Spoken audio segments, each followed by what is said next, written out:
Hi, and welcome to the third episode of Touring the Multiverse. This is the first limited series of the It's a Mimic podcast where I, Dave, lead you and Adam on a tour of one of the published campaign settings for Dungeons & Dragons 5th edition. Over the course of this series on Eberron, I'll be breaking down history, lore, settings, populaces, adventures, and player options. Will I give some quick insights into the unique monster stats that Wizards of the Coast has provided? Today, we're covering 4 other nations that are kind of going to be in the southeast of Corvair. So climb aboard the lightning rail and join me as we look into the steampunky world of high adventure as presented in Eberron, Rising from the Last War.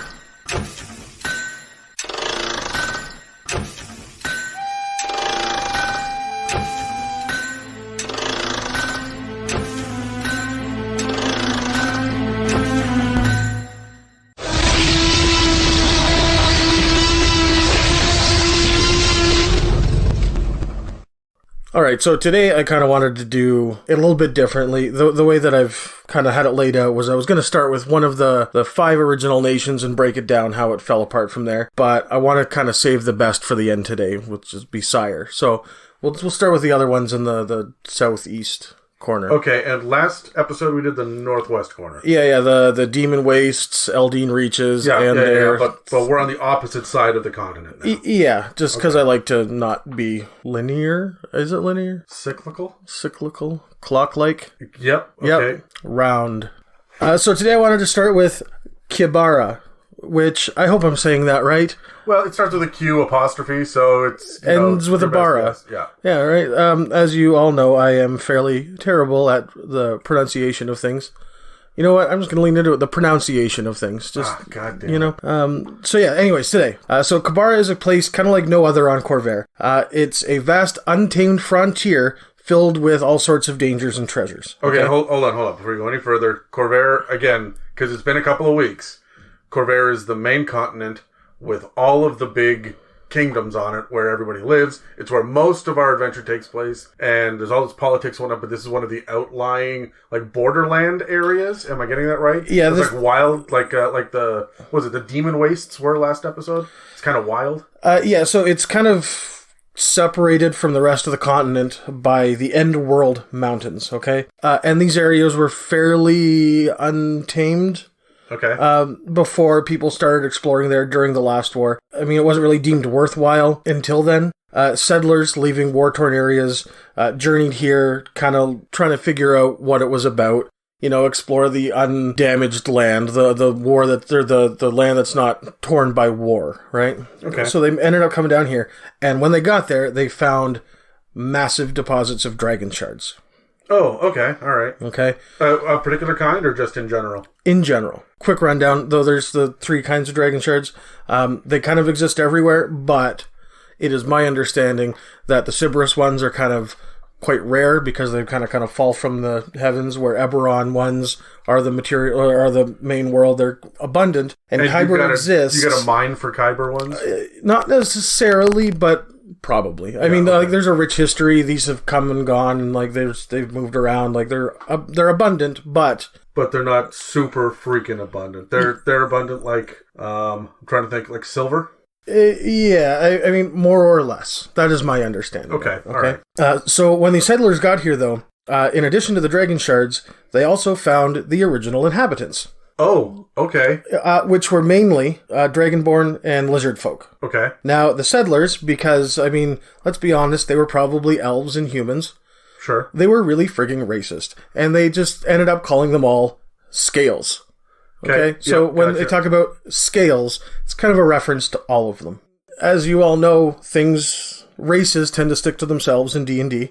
So there are a bunch of different factions that all get this scales moniker, okay? The Cold Sun Federation is one of the factions that does have dragonborn and lizardfolk. It's not just one race, but it's friendly with the government that was established following the Treaty of Thronehold, okay? Thronehold did not recognize the lizardfolk and dragonborn as the nation. It was the government that they put in place, okay? And the Cold Sun Federation is friendly with them. Okay. So right now the ruler is King Sebastus. Sure. And he resides in the capital, the port city of Newthrone. Newthrone is kind of right in the heart of the region. And it's also, that area is kind of known as New Galifar. All right. Okay, remember Galifar? Yeah, I remember Galifar, sure, yeah. The northern part of Khaar is called Hope, and the rest are the unexplored lands of the scales. Okay, these are the untamed wilderness. These are where you're going to find... Is this racist, like Africa was the dark continent racist? Like, is that that's what we're talking about here, right? I would hesitate to say no. Okay, all right. That's all I want to know here. So, like, when you're playing a Dragonborn character in this setting, you've got some automatic hardships coming if you're playing a Dragonborn from this region. Okay. Now, keep in mind that the Dragonborn you play could be part of the Cold Sun Federation, and they've got an in with the government in Newthrone. So, you're still going to get called, hey, Scales, but it's not... Yeah, but still, I mean, you're putting up a lot of skin privilege? Yes. Okay. Yeah. So anyways, the Dragonborn, they mostly live in an ancient city called Khaar. All right, you are just terrible at everything. That is Khaar. Khaar. Agreed. Fuck. All right. Okay. Yeah. And that's kind of up in the unexplored lands of the Scales. Okay, so it's not part of New Galifar or the area called Hope. Now, there is another faction called the Poison Dusk. And these are mostly lizard folk, and they hate the fact that outsiders have come into their traditional homelands and have kind of taken it for themselves and are mining it of its riches and are pretty much like not doing what they want them to do. Yeah. They're kind of being intrusive, a very white man coming to North America. Yeah. Right? But the thing is that these lizard folk with the Poison Dusk, they seem to have some fiendish powers that are kind of left over from the ruins from the Age of Demons. They're connected to that. I would assume so because there's the Dusk Hag that we covered in the last episode, right? Mm-hmm. And so when you said Dusk as well, I drew a parallel or a comparison. Is there a connection there at all? Not that I'm aware of. Okay. I know that there are hags in a different region. Yeah. Not to say they couldn't be here. I didn't get that feeling, but I mean, it could. Sure. All right. Now, the Poison Dusk, like I said, they don't like outsiders coming into their land, so they're just as likely to attack settlers and people of New Galifar as they are Scales from the Cold Sun Federation. And I mean, these skirmishes have really started to escalate, and a lot of people think that there's going to kind of be all-out civil war in this area in the near future. Okay. This feels... You remember the movie Congo? Yes. This feels to me like the untamed reaches, and then there's the uncivilized native animal creatures that are trying to fight it, kick out the white man and all that. Like, is this what we're dealing with? Yeah, this is... I got the impression that it was very jungle frontier. Well, so is Congo. Yeah. So, okay, I'm trying to come up with, like, what's the flavor that you would be looking for as a dungeon master, as a player. I want to go over there. Here's what we're in for, right? I'm probably going to say this again for different reasons as well, but Indiana Jones really kind of stuck out to me here. Yeah. As well. I also feel like the Venture Brothers would be playing around in here as well. Sure. Yeah, makes sense. But I mean, that's pretty much what makes Khaar tick. Okay, cool. Right? Cool. From Khaar, I want to move a little bit west to Valenar, the next nation. Okay. The Elves of Valenar, because Valenar is an elvish nation, they devote themselves to the study of war. Okay? Oh, okay. They're warfaring elves, okay? All right. Their mounted units are, like, the best in all of... I've got a unit that can be mounted. Yeah, I was waiting for that. Yeah, you're welcome. They're, like, the best in all of Corvair. Nobody else's cavalry can really hold up to it. And they're also known to combine their talent of magic with their affinity for stealth and swordplay. So you kind of get the best of everything. Okay, sure. So these are super stealthy mounted combatants with magic. Yes. Okay. They're terrifying. Like, you don't want to come across these guys. And we'll get into why here in a minute. Now, they were originally hired by Cyre to be mercenaries during the last war, and then the Valenar just kind of betrayed Cyre and took control over the region that they were responsible for protecting. So Valenar did share a border with Cyre, but it was left unaffected during the Mourning. Okay, the Mourning didn't really leach into Valenar. Well, you said there was a giant freaking wall all around the country, right? Of Valenar? No. Of Cyre. We haven't got to Cyre yet. No, but in the last episode you said there was a big... Well, there's a wall of mist that stops at the edge of the border. There's not a physical wall. Oh, okay. It's just a wall of mist that defines the border. It's not like you walk into... It gets a little foggy and foggier and foggier and foggier. No, okay. I thought there was like a legit wall that was, 25 feet tall that was holding the... No. The mist in. No. Okay. No. So that's really where the border is defined, is kind of on this line, right? So because the elves were unaffected by the mourning, they didn't really have a lot of opposition after Cyre was done. Because, Cyre was the one that was pissed off. They didn't separate from Breland or Karrnath. They separated from Cyre, and there was really no opposition to them getting status of their own nation with the Treaty of Thronehold. Okay. So now they're legit. They're a nation. Was Khaar part of Cyre originally as well? No. It's always been wild. But Valenar used to be, and then during the last war, they broke free. Cyre dropped, and then Valenar just got a better foothold, I guess, politically. Yeah, they took over the region, and the people that it used to belong to didn't exist anymore. So that makes it easy. Yeah, all right, cool. Whereas, like I was saying, Khaar is on kind of the other side of a mountain range, the Endworld Mountains. Well, it turned out it wasn't the end of the world. There was a bunch of stuff past it, too. But now, there are small units of Valenar elves that are called warbands that travel the kingdom, protecting the inhabitants and looking for adventures. Now, you said protecting, you did air quotes, which no one can see. Yes. But I'm assuming that these guys are raiders and brigands and thugs? They have been known to me. All right. In the north of Valenar, there's the Blade Desert, which can be quite perilous, but the biggest threat in the area is these warbands. Okay?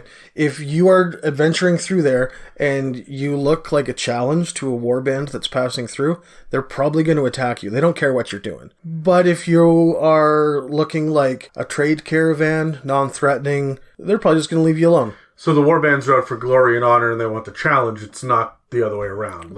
Correct, yeah. They're not preying on the weak. They're challenging the strong. Yes. Okay. Because the Valenar see themselves as the strongest, right? Sure, yeah. In fact, the refugees that made their way to Valenar from Cyre after the mourning are treated as lesser beings, as are half-elves in the region, who they're mainly employed as like administrators. They don't really get to be a part of the fun and the glory. No, more racism. Okay, cool. Eberron is a racist place. Okay, yeah. Okay. If you're not okay with that, move on to the campaign builder. All right? Yeah, all right. It's not called Eberites. It's called Eberron. No? So the armies of Valenar aren't just the warbands. They also have large contingents of rangers and druids. Most of the small cities that you go and visit in Valenar are going to be surrounded with walls of thorns, which, again, are probably built by druids. Yeah. Right? That's druid magic right there. That's elvish shit right there. Right? So it all kind of blends together. Now, the Valenar have always existed. I mean, they just have their area now, but they were a thing before. And they always fought with goblins for control of this region. So the fact that there's a little sliver of Cyre that separates Valenar from Darguun, which is the goblin place where we're going to go next. Yeah. There's a sliver of Cyre that separates them, and that's now the Mournland. To the south of that is Kraken Bay, okay? These are what separate the goblins and the elves now, and that's probably for the best. Yeah, Poison Mist or the Kraken. You can choose which way to go on this. Right. Yeah, okay. Okay. The Valenar are roaming warbands, okay? They do occasionally travel into the Talenta Plains, which is just to the north of them, or into Khaar for raiding and looking for supplies and even just glory. But recently, their ruler, High King Sheras Vadalia... Why is he hiking? Because his horse was sick. Oh, okay. Yes. He promised to kind of rein in the warbands. All right. But, I mean, he's not gonna. The warband's just like a Mongol horde. Like, there's just a bunch of small little groups of... Are these like elvish barbarians? No. This is not like the Dothraki that had like many different Dothraki tribes. No, because like the warbands to me were always maybe like units of maybe 100 soldiers or so. Like, they'll come through town and they'll screw things up while they're there. They're not the feature of the land. Okay.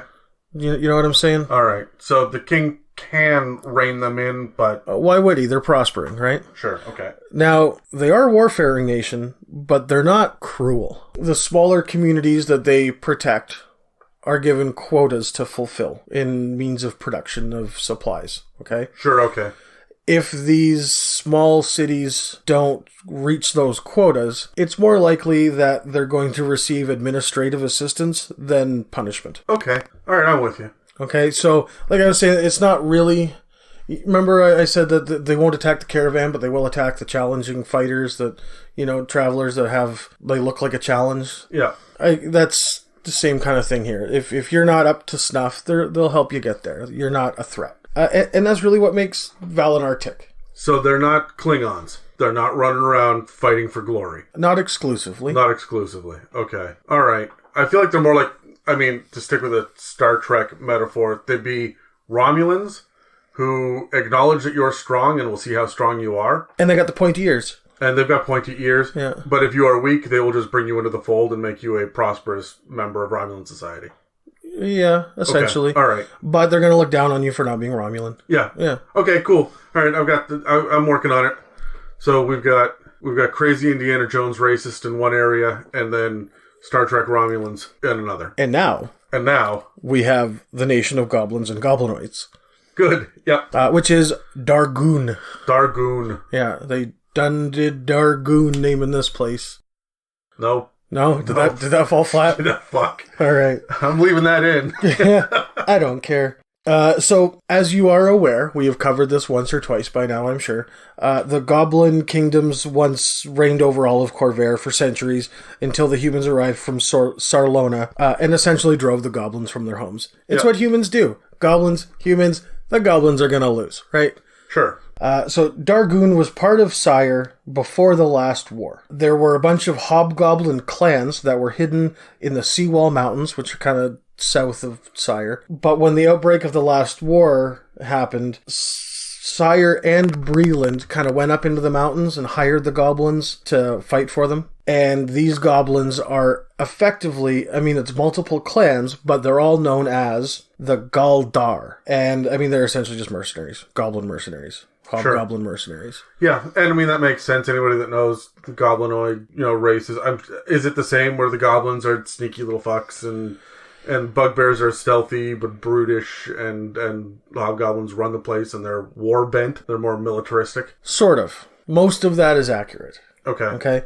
Near the end of the war, the goblins were united under the banner of the Galdar by a hobgoblin whose name was, and I'm going to struggle with this one, Steve. Mike. Mike. No, his name was Lahesh Haruk Sharat Kor, or just Haruk. We're going to call him Haruk. There's going to be a spelling in the show notes for all this nonsense too. Please. Yeah. I need it. I have spelled things wrong, I'm sure. So the Galdar, now united under this one banner and led by a hobgoblin Haruk, they were kind of supposed to protect this territory, but instead they kind of took it over. Kind of like the Valenar did.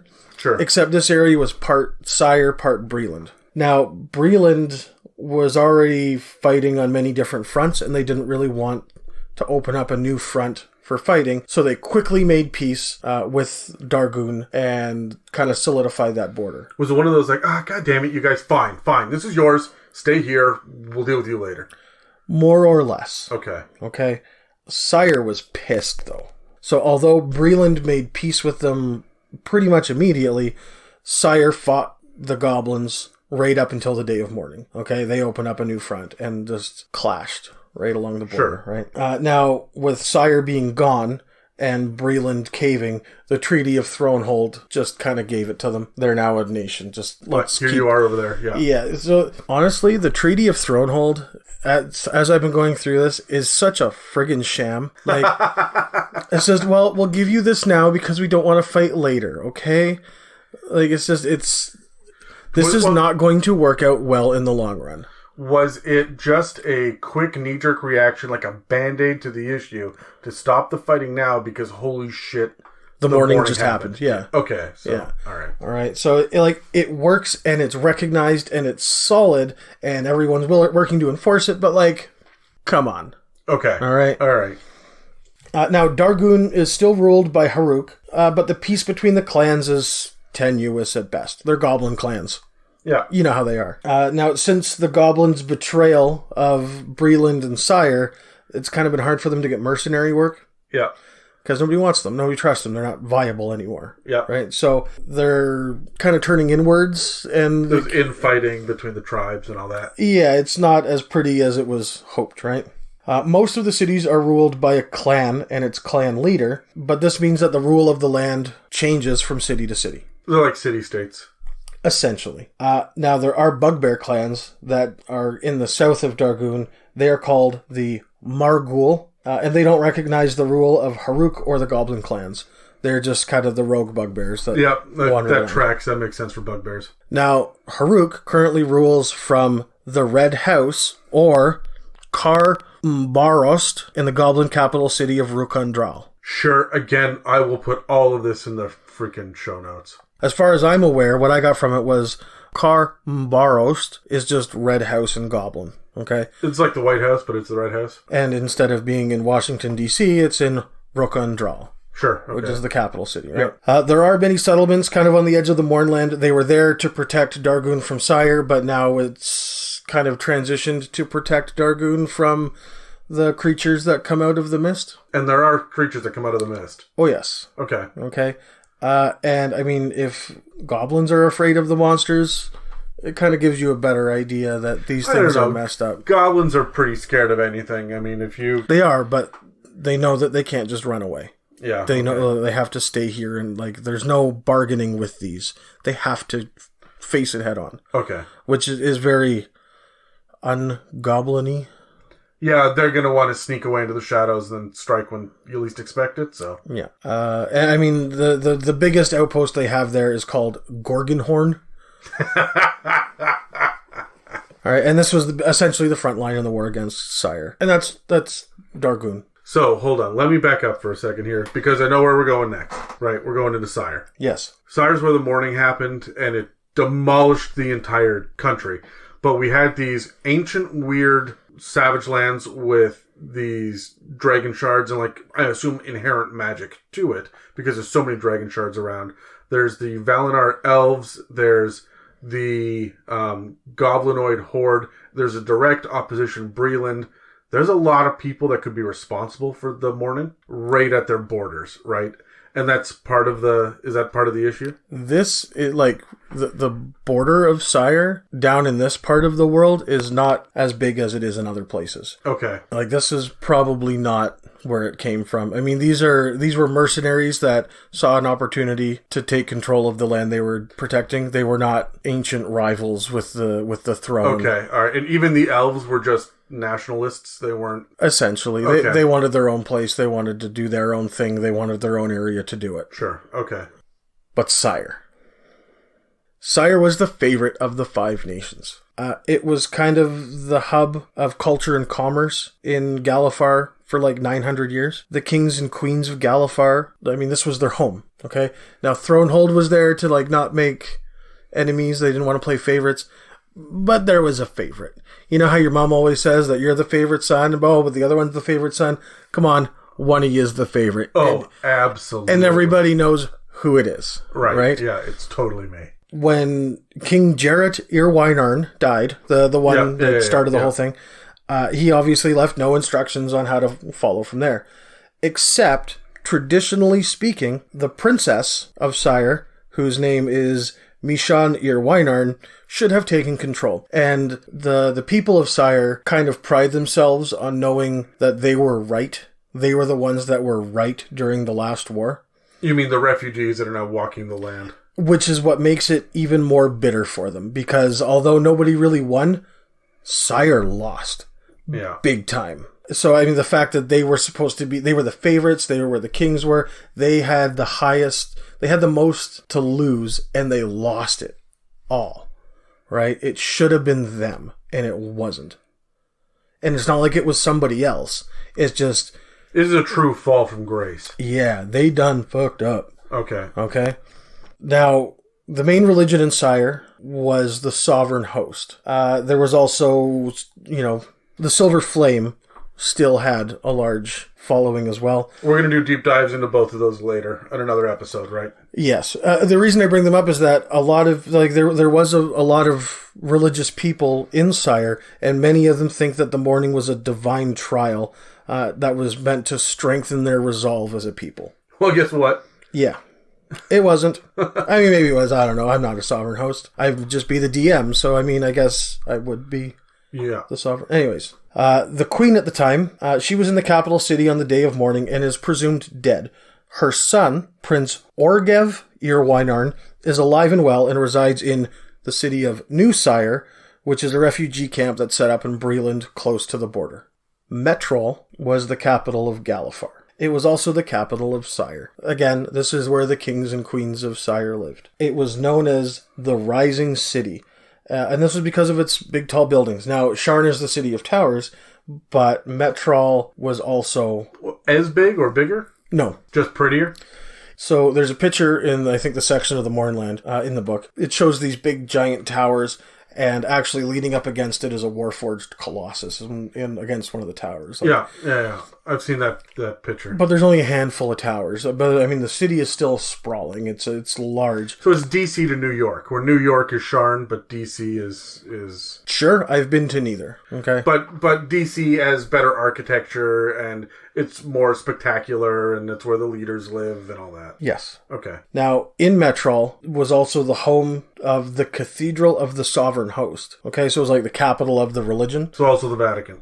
Yes, and because you can't really get there anymore, I mean, you can, but because it's not as accessible as it once was, it has put a lot of strain on the religion. Now, it's still alive and doing well. The Sovereign Host isn't going anywhere, but it is a cause of grief for a lot of the people that follow it. It's also home to the Vault. Ooh. This is where all of the money was minted.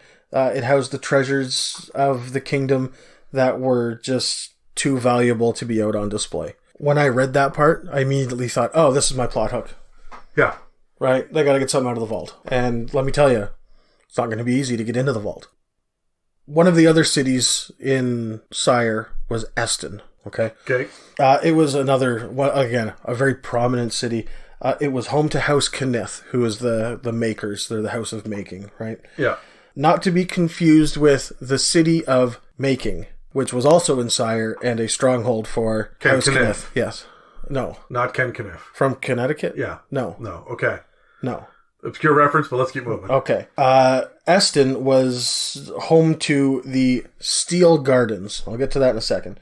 It also had 3 creation forges, which is where the Warforged were created. Sure, yeah. And the Clockwork Menagerie. The Clockwork Menagerie was kind of a place where golems and homunculi were showcased, okay, and had like really strong ties to artificers. Whereas the Steel Garden was, kind of think of it as like, this is where the precursors to the Warforged were. You would find like metal birds and...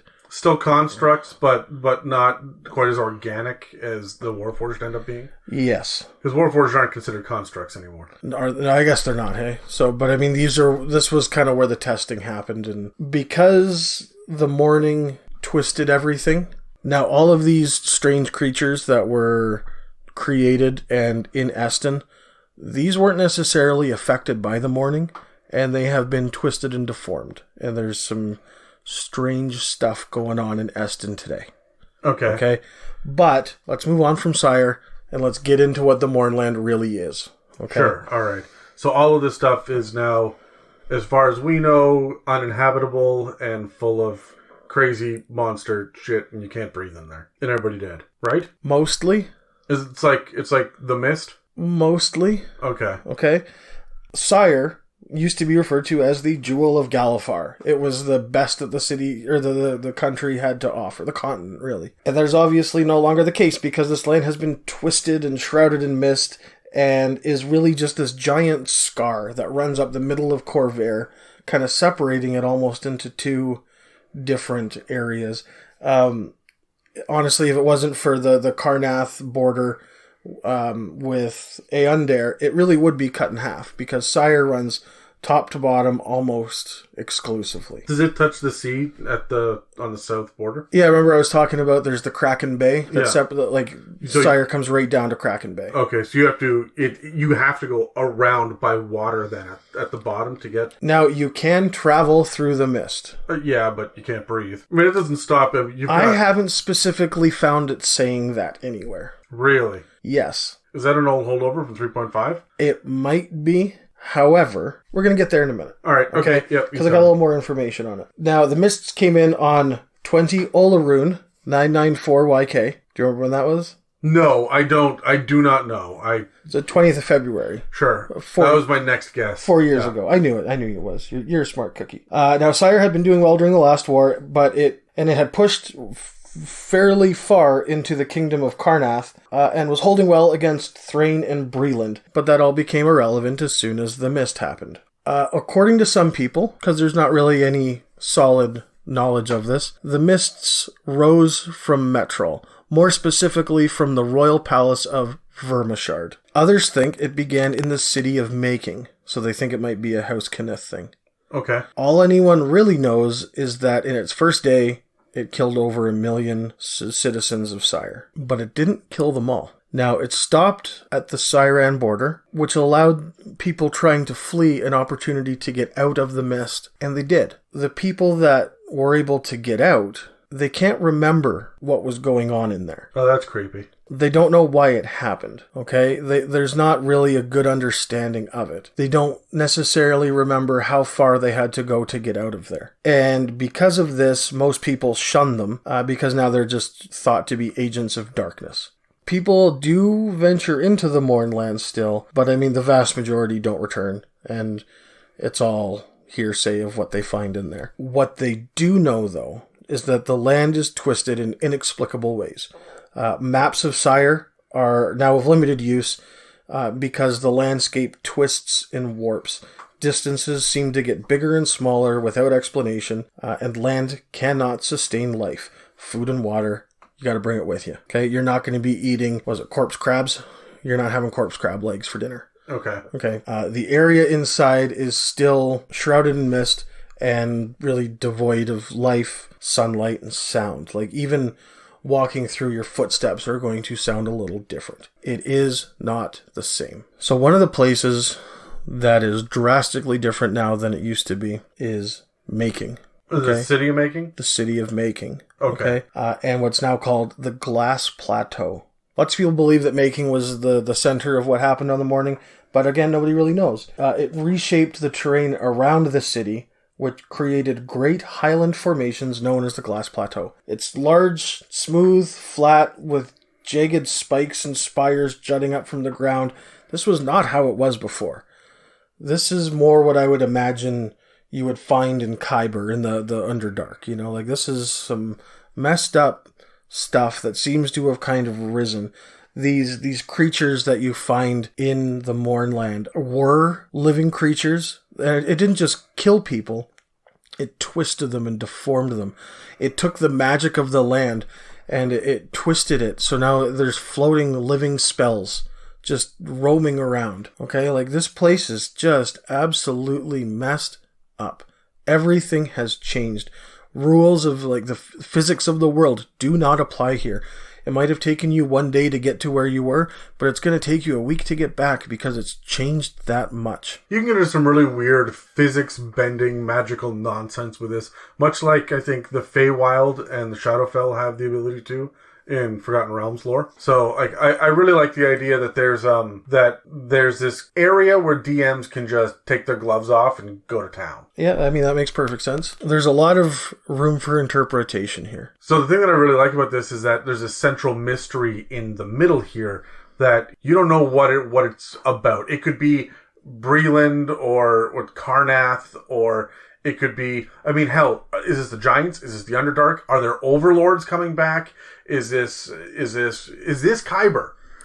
Some people think that the morning started because the dragon lords that created the world, the progenitor dragons, had enough war. There was so much war going on. They did what they needed to do in order to stop the war. And it worked. Which is why there's a lot of people afraid to go back to war. And there's this tenuous peace that's held together by this sham of a treaty. Okay. All right. Right? Like, there's so much to this. Now, even in the book, if you get into the Mournland area, it talks about the different monsters, and there's a table here for monstrous mutations. I mean, it's a D6 table. You roll on it. The creature has grown to an unusual size. The creature has developed magical camouflage. The creature's body has been infused with one kind of energy. The creature has magic resistance trait. The creature has a supernatural ability to heal its wounds. The creature has 2 heads. Like, it gives you an opportunity to just take what might be a more mundane creature and really flip it on its head and make it extra scary. You've got someone who's, I forget who it was, but I think it was talking about Dan. Oh, when you describe a creature, Dan goes, oh, I know exactly what that is and what it's going to do. Yeah. Right? He's the worst for it. You can really screw with him doing this. Oh, yeah. Right? Yeah. Or you can get it like just as freaking weird as you want to with it as well, right? Like, you can move its eyes and mouth down to the center of its chest and, like, you can get really body horror creepy with this. Yeah, but it's more than that, too, because there's also a table for environmental effects, okay? Healing spells are impeded here. The character who casts a spell must make a constitution save, or the spell hits the caster. Any medium humanoid that dies in the area reanimates as a zombie. This area is affected by a silence spell. Each creature that enters the area is affected by an enlarge/reduce spell. The pull of gravity is lessened. Creatures are linked to every other creature in the area as if by a telepathy spell. Like, there's more than just... Everything gets weird. There's no end to it. You know, you keep going. There's villains in the Mournland. There's the Lord of Blades. There's cult followers devoted to Belashira. There's all sorts of stuff. There's Karnathi Bone Knights. There's Rakshasa wandering around. Servants of the Lord of... Like, there are so many things to do here. It's just... It's almost overwhelming how much there is to do in the Mournland. It feels to me like it's almost like the Abyss. Like that Ed Harris movie? Yes. Yeah? Yes. You're underwater and there's giant water tentacles. That are aliens? Yeah, yes. But as long as you can breathe liquid oxygen, you won't be affected by the mists. There we go. It's all tied together. There we go. Solved it. All right, series over. Everybody go home. All right, goodbye. This has been... No. All right, so... No, it feels like it's got the chaotic evil of the Abyss, which I really like, because you've got all these crazy different demon lords, which are big, powerful, scary things. Every level of the Abyss is radically different. You're not really sure what you're getting into, and it's seemingly at random. That's a lot of fun. Let's grab our dice and say, what if there's one thing that you would steal out of what we talked about in this episode? One thing. Dave, don't just recap your campaign for the 100th time. No, I'm going to. No, if there's one thing that you would say, hey, I want to apply this to my homebrew campaign, what would it be? Let's roll. All right. 11. I got a 4. I was really hoping you were going to get this first. I mean, I like Kabara. Valinar's cool. Darguun's cool. But I feel like the unknown wild jungles, the elven plains that are warfaring civilizations, and the goblin area. Come on, we've all done that. You don't need Eberron to do those things. Right? Sure. But the Mournland. The Mournland is pretty unique. It is extremely unique. All right? There's not a lot that's like it. So I would like to introduce you to my little friend over here called Dark Sun, which is very much the Mournland. It is the... I'm not familiar with it. Okay, so it's D&D, but Apocalypse World. So the universe is essentially heading towards a heat death. Mm-hmm. And there's very little metal that even exists anymore. And it's very high fantasy, like swords and sorcery kind of stuff. But you can see the cosmos in the sky, and there's no civilization. There's no plant life. Like it's everything. Monsters have won. The dead are risen. Welcome to the apocalypse. You can count the number of survivors on, however many tentacles you have left. Right? And there you go. This is it. So I feel like the Mournland is very much in that vein. And like I say, the Abyss or Limbo, or there are some places in D&D that are like this, but this one feels unique because it's happened recently and there's a mystery in the center of it. Well, and I mean, it's literally in the center of a continent. Like everything that is happening around it is based on what's happened here. You know what I mean? Yeah. I think that there's also a really good opportunity to, if this is your thing, use this as a way to kind of sink your teeth into the religion of Eberron. Oh, I just had a neat idea. What if... Oh, okay, hold on. What? Well, I mean, because remember, like, this could be overlords. It doesn't necessarily tell you. And the sovereign host was the main religion of Cyre. And if you recall, the sovereign host was rumored to have vanquished the overlords. Is this the rebirth? It could be. One of the things that I really like is the idea that the Underdark is also the afterlife in the underworld in this as well, right? Like in Eberron, right? I don't know. I haven't gotten there. Didn't you say that didn't we cover that in the first episode? That the Underdark was... I don't think it's the afterlife. Well, it's fiends. It's hell, right? Yes. Okay, did I just read into that? So I like the idea of there being something like the River Styx down there. And when you talk about this mist that's wiping people's minds and stuff, maybe the mist itself is only a ring and it doesn't actually pervade the entire country. And it is just the River Styx, but it is now in aerosol form. And the way that the River Styx works in D&D is if you dip yourself into it, you lose all sense of who you are. Which is why the people escaping can't remember shit anymore. And there's just a mini faction of warring, or a mini war of different factions inside Cyre now. And they can't escape because of this ring of mist around. Like, and only the Warforged can pass through, maybe? Well, yes. It is my understanding that the Warforged are mostly unaffected by what's going on in here. You know, it could have been a Warforged becoming sentient. Not sentient, that's the wrong word, but becoming aware of the world they live in and wanting to take it for themselves. Seeing themselves as superior. You know, the classic AI struggle. Yeah. Right? The Lord of Blades is Skynet. I would say that for my thing that I thought was really interesting is I think I could do an entire campaign in the, was it the Kraken Bay or Bay of the Kraken? Kraken Bay. Kraken Bay. I could do an entire campaign there where I've got underwater like the Sawajin or the Koatoa that are around, and we've got the strangely mercenary but kind of descending into civil war goblinoids on one side, and you don't want to step out of line over in the Elven side of things, right? Yeah. So, like, I feel like there's a lot that you could do with this, and then you have the Mournland right there as well. So I could set a whole campaign there to just bring peace to this region, or to find out the mysteries of where the Mournland came from, or who controls the region, what's under the waters here. One side, the goblins or the elves, are going to win. You can choose, right? And so, like, who do you ally yourself with? I could do a whole thing there. There's quite a lot of radically different options between kind of what there is that you can accomplish in this area. So I like how it's mashed up against each other, and yet they can't really touch each other directly all the time. So what can you do, right? So I don't know, I'd have everybody be a pirate of some sort, or a sailor, or...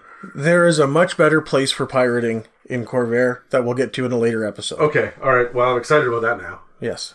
Alright, so as you know, at the end of every episode, what I want to do is start looking into what creatures and crazy monsters and nonsense.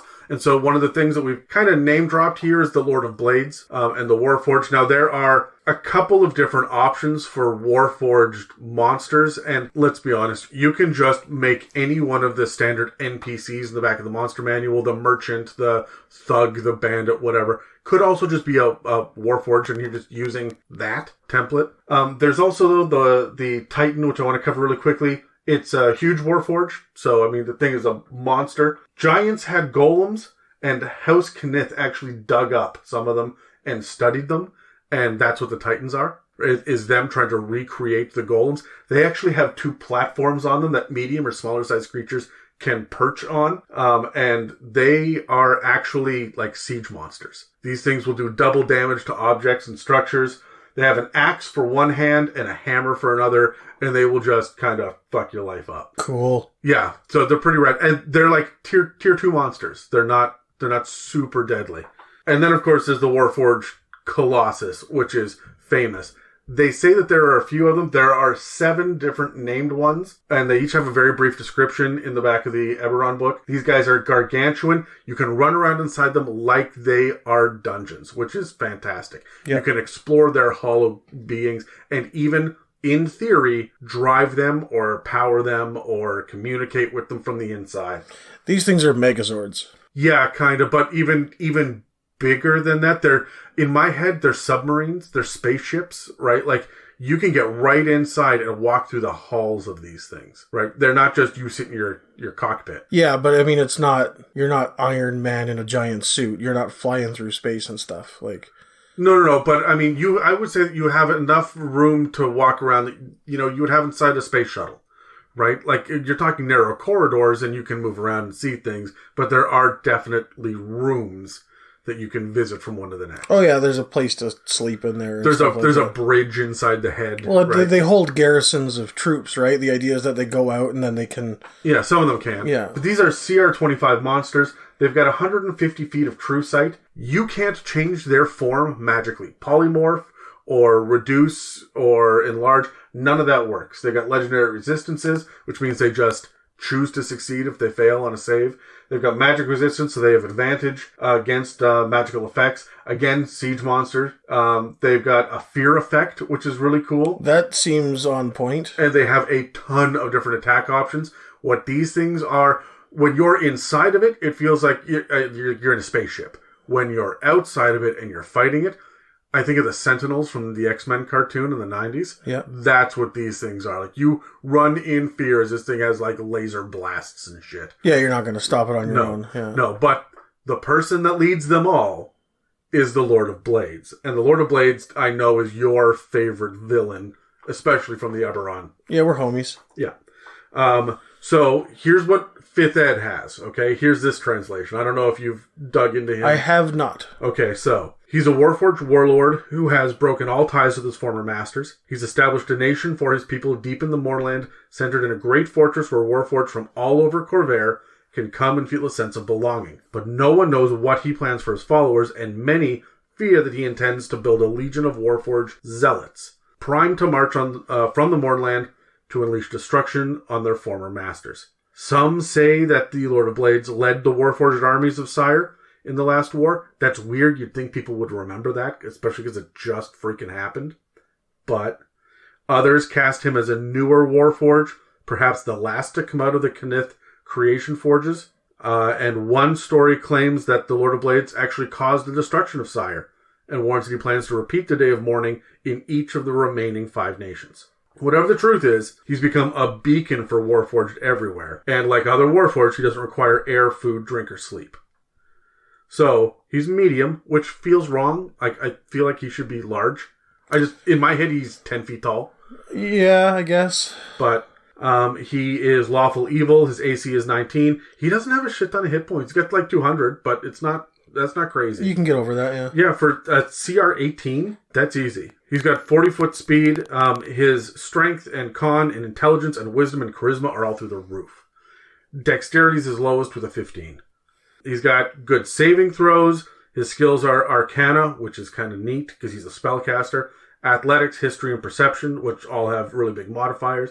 He's resistant to necrotic and poison and immune to being charmed, exhausted, or frightened. Passive Perception is 19, and he speaks Common, Draconic, Dwarvish, and Elvish.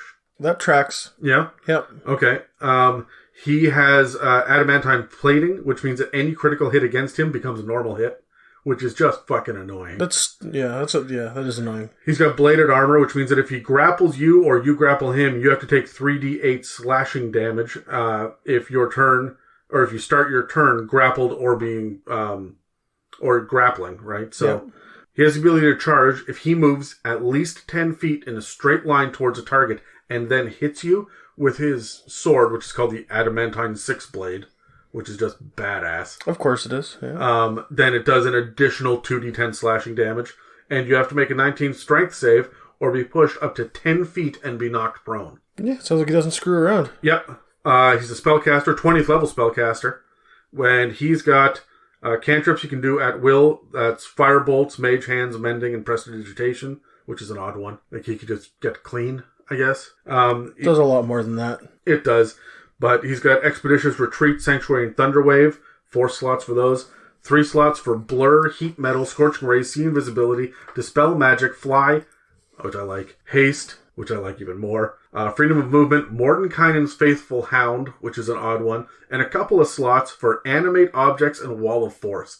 So I love the idea that he just raises his hand and everything in the room comes alive. Yeah, that's why his hit points seem a little low, is because he just like, hey, look at my minions. And that's the thing too, is I'm assuming he's coming with minions. He's probably freaking riding one of the Titans. Yeah, he's not going to be the lone one-on-one battle at the end of a campaign. You're going to have to hack and slash your way to get to him. And by the time you get there, you're going to have burned everything that makes you powerful. Yeah. You better have, your little tiny hut ready to have a short rest. Yeah. Especially because he has the Warforged Resilience, which means he has advantage on saving throws against being poisoned. He's immune to disease, and magic can't put him to sleep. So there's a lot of tactics that you just can't use against him. Yep. So remember me saying that if he goes 10 feet and then hits you, he does all this extra damage and knocks you away? Sure. That's actually part of his multi-attack because he makes 3 attacks, 2 with his adamantine 6-blade and 1 with his bladed wings. That's right, he doesn't have a fly speed, but he's got giant freaking metal angel-looking wings that are made of blades. He doesn't need to fly because he's got the fly spell. He's not doing a whole lot of damage with his attacks, and like a plus 11 to hit at a CR 18 is low. However, he's got a reach of 10 feet, and he's also doing force damage on top of it, so not much can resist that. His bladed wings are either close combat, they're melee, or he can shoot them up to 60 feet. Not like the wings, but like blades from the wings. They don't do a ton of damage, but that just means that I hit you with my sword, I knock that guy back 10 feet and he's prone, I did a bunch of damage, and that guy over there is going to get shot in the face with a sword coming out of my back. Cool. He also can do a firebolt as a ranged spell whenever he wants. But he gets legendary actions. He got 3 of them because that's how legendary actions work, apparently, in 5th ed. He can cast any one of his cantrips for 1 legendary action. He can attack for 1 legendary action. Or he can cast a spell of 2nd level or lower from a spell list that takes 1 action to cast. That's for 2 actions. But my favorite, for all 3 actions at once, he moves up to a speed, so 40 feet, without provoking opportunity attacks, then makes 1 attack with his adamantine 6-blade. He can, and remember, if he does that, then you are, in theory, knocked 10 feet and prone. Mm-hmm. He can make 1 bladed wings attack against each creature he moves past. So, not on his turn, he can hit the whole party. That's stupid. I love it. And yeah. It's each creature he moves past, not one that he's adjacent to. And the bladed wings has the ability to shoot up to 60 feet. So he can just hit everybody, not on his turn. I freaking love the Lord of Blades, and I want him in more than just Eberron. I want him to be a feature in my own homebrew stuff. That is what I would take, right? I would bring him over as just a crazy boss to fight. I was just thinking it would be nice to maybe throw that at Dan and see what he does, because I think that's probably something he would know what to deal with. No, how to deal with it. Well, no, you know what I would do with Dan is I wouldn't have him be a Warforged. I would have this in a homebrew campaign, and I would hit him with that, and then when he finally kills it, a gnome pops out of his chest, and it was a mech suit the whole time. Fuck you and your gnomes, Dan. So, are we done then? Is there anything else that you want to cover in this episode? Not in this one. Okay. We got lots more. All right. Do you know where we're heading next? The next one, we're going to be doing the southwest corner of Corvair. Is there anything super interesting down there that you can tease? Well, I mean, there's the moving city that is in Breland. Okay, that's pretty cool. All right. Drome. Means nothing to me. Yeah, so this is where all the monsters, this is the nation of monsters, and the Shadow Marches, which are, it's an Orky-Human domain. It's crazy place. All right, okay, I'm looking forward to it. Sounds insane. Anyway, this series, as well as other series on role-playing games, are available on the It's a Mimic feed on iTunes, Spotify, YouTube, and lots of other podcast apps, so don't forget to follow or subscribe on whatever app you're listening to. Also, check out the entire library of episodes on www.itsamimic.com, and feel free to support us by hitting that donate button. Thanks for listening to this episode of the It's a Mimic Touring the Multiverse. You can check us out on Instagram and Facebook, or you can find me at the subreddit r/itsamimic. Until next time, I'm Dave. And I'm Adam. And we'll be back with more Eberron information and crazy adventure inspiration next week. But first, you want to go see what Jed's up to? Tasharn.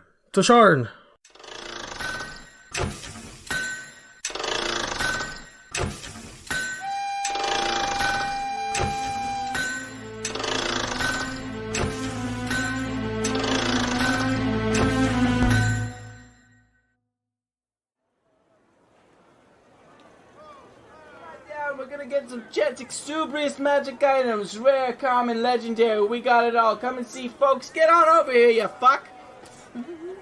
Say fucking anybody. Come on, I got a wife and a kid to fucking feed at home, okay? Hey, well, look who it is. How the hell are you? Hey, Jed. Hey, Jed.